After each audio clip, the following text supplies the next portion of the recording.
Harka fuunee shamaa akkam jirtu kabajamoo dhaggeeffattootaaf daawwattoota Keelloo Miidiyaa odeeffannoo guyyaa irraa of harkaa qabnu kunooti. Mootummaan Itoophiyaa hawaasa Oromoo biyyoota ollaa keessatti illee dararuu irratti argama jechuun ABO'n ibsa baasee himate. Bulchiinsi Abiyyi Ahimad hawaasa Oromoo nagaa Booranaa irraa gara Keeniyaa jiraatan irratti xiyyeeffatee dararaa geessisaa jira jechuun ABO'n ibsa irra baasee hubachiise. Duulli daguggaa sanyii fi imammanni of eeggannoo hin qabne mootummaan Abiyyi Ahimadiin durfamu qabatee adeemaa jiru hawaasni keenya biyya ollaa kooluu itti gale keessatti illee akka dararamu taasiseera jedha ibsi kun. Hawaasni Oromoo biyyoota ollaa akka Somaalilaandii fi Jibuutii dabalatee hedduu keessaa akka ari'aman taasifamuun kufaatii dippiloomaasii agarsiisaa jechuun ibsa kenna kana keessatti caqaseera. Sirni mootummaa Itoophiyaa amma mirga lammiilee biyya keessaa fi alaa irraa molquun biyya alaatti illee dararaaf saaxilamoo akka ta'an taasiseera jedha ibsi waraana bilisummaa Oromoo irraa kenname kun. Mootummoonni ollaa uummataa fi sirna cunqursaa Itoophiyaa bulchaa jiru gidduu garaagarummaa guddaan jiraachuu akka hubatan dhaamna ka jiru ABO'n kanuma waliin biyyoonni ollaa kun baqattoota ari'atama jalaa baqatan eeguuf dirqama idil addunyaa isaanii kabajuu akka qaban dhaame.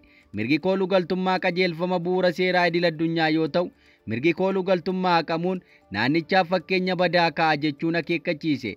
Akka ibsa irra ba'e kanaatti baqattoonni Oromoo biyyoota ollaa keessatti dararaa arguun dhaabbachuu akka qabu gaafateera.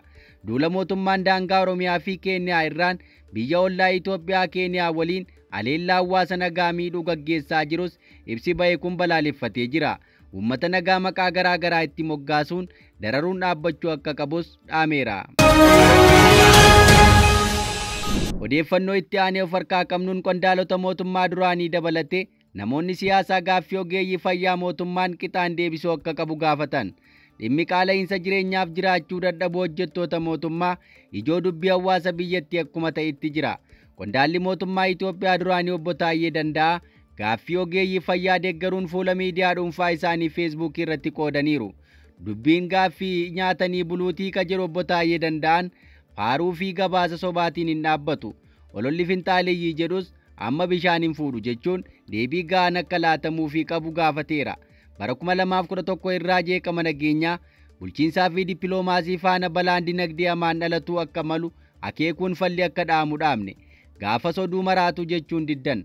Waan dinagdee dagatuun hojii miidhaginaa fi ijaarsa masaraatti xiyyeeffattan. Raajii waaqaa irrallee sanumatti jirtan.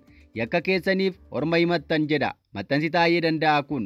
Barreeffama irra katabe kanaan deetaa ministeera nagaa Itoophiyaa duraanii obbo Taayyeen mee adaraa qoosaa dhiisaa gaaffiin daabboo deebii qabatamaa gaafata. Haala amma jiruun ammoo sana gochuun ni ulfaataa jedheera. Akka falaatti kan eereen obbo Taayyeen waraana qabeenya biyyaa fi ilmaan uummataa bilaashatti nyaatu kana dhaabuu barbaachisaa jedha.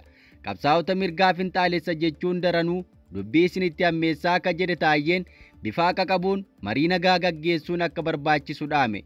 Dhimmuma gaaffii ogeeyyii fayyaa kan ilaallatuun qondaalli ABO obbo Lammii Beenyaas hakiimota erga jajatee booda mootummaan rakkoo ogeeyyii fayyaa furuu akka qabu gaafateera.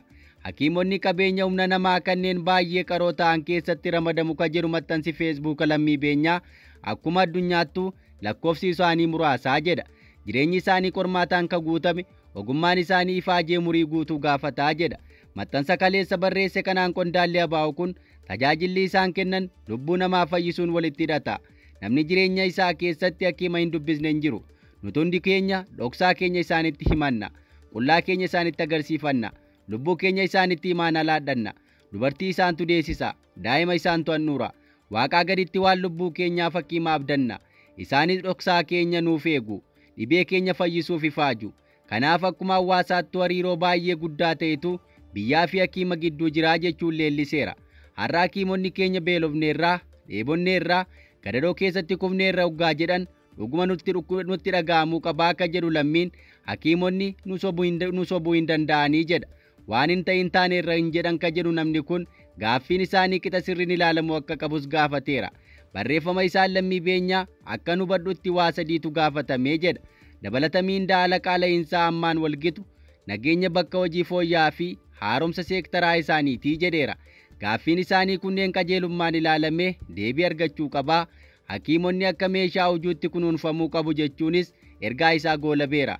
Dhimmi gaaffii ogeeyyii fayyaan eegale seektara hojii mootummaa kanneen akka barsiisaa fi ogeeyyii seeraa makataa akka jiru simamaa jira.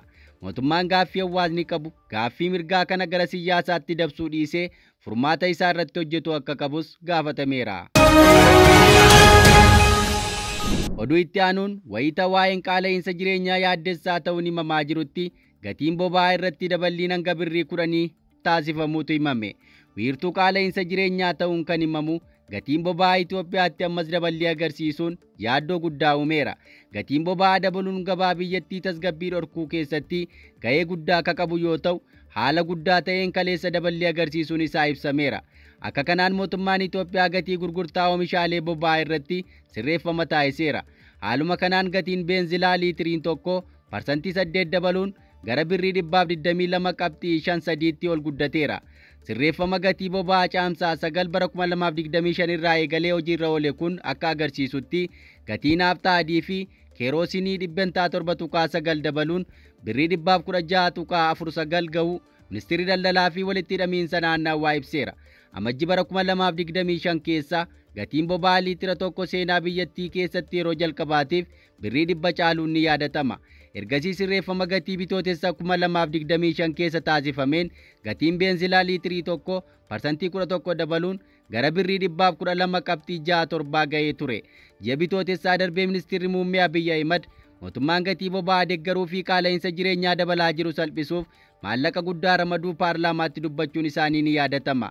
Gatii boba'aa haalaan dabaluu cinatti biyyattiin hanqina boba'aa cimaan mudachaa jirti.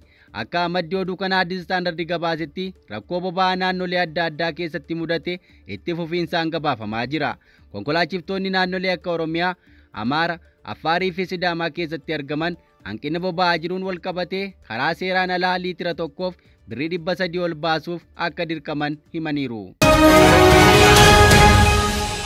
Oduu keenya birootiin bulchiinsi yeroo Tigraay hariiroo alaa beekamtii isaatiin ala godhamu kamiyyuu akka hin fudhanne akeekkachiise.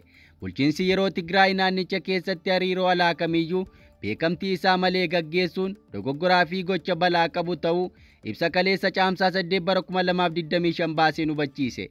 Haala kamiinuu fudhatama hin qabu jechuunis akeekkachiise. Bulchiinsi yeroo naannichaa mootummaa federaalaa waliin qofa osoo hin taane garaagarummaa humnoota kamiyyuu waliin jiru karaa nagaa fi seera qabeessa ta'een furuuf carraaqqii barbaachisaa hunda gochuun sirrii ta'uu isaa kan amanu ta'uu ibseera. Haa ta'u malee hariiroo alaa kamiyyuu katarsiimoon kaayyoo fi mala isaa hin beekamne irratti bobba'uun sirrii mitii jedheera.